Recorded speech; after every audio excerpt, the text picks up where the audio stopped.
the Honorable Richard Butler.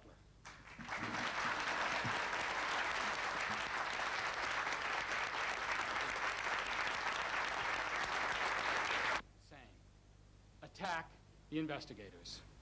Question their professionalism. The tapestry of international non-proliferation regimes and organizations.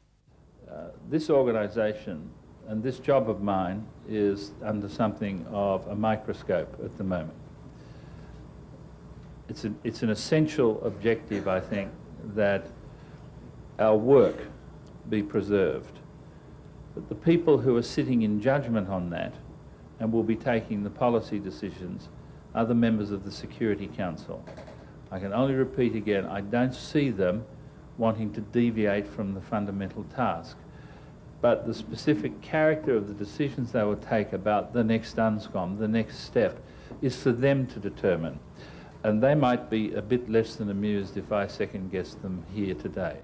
By an arm of the United Nations. As the Security Council decides on what is required for the future, so that we don't have the Iraq syndrome of repeated crises every few months,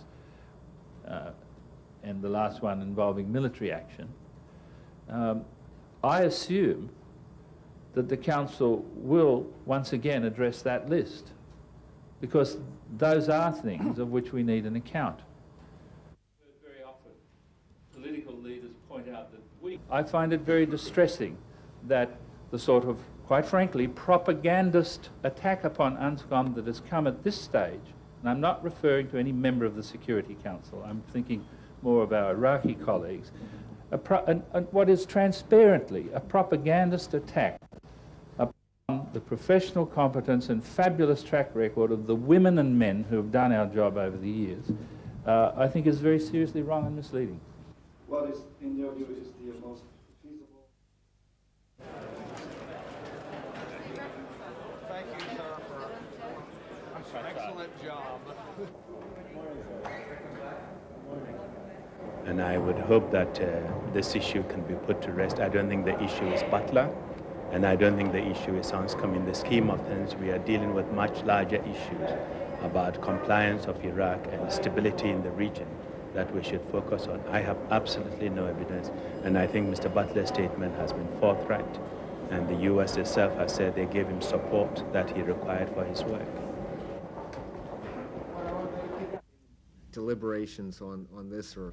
Opposition sources also report that the commander of the 11th Mechanized Division was killed on the orders of Ali Hassan al-Majid. They and several members of his staff met the same fate shortly thereafter. In the past, the 11th Division has been noted in action against civilian targets. The exact reason for al-Majid's dissatisfaction with the division is unclear, but all accounts describe insubordination related to an order to strike against Shia civilians. Election season in another country. That in every recommendation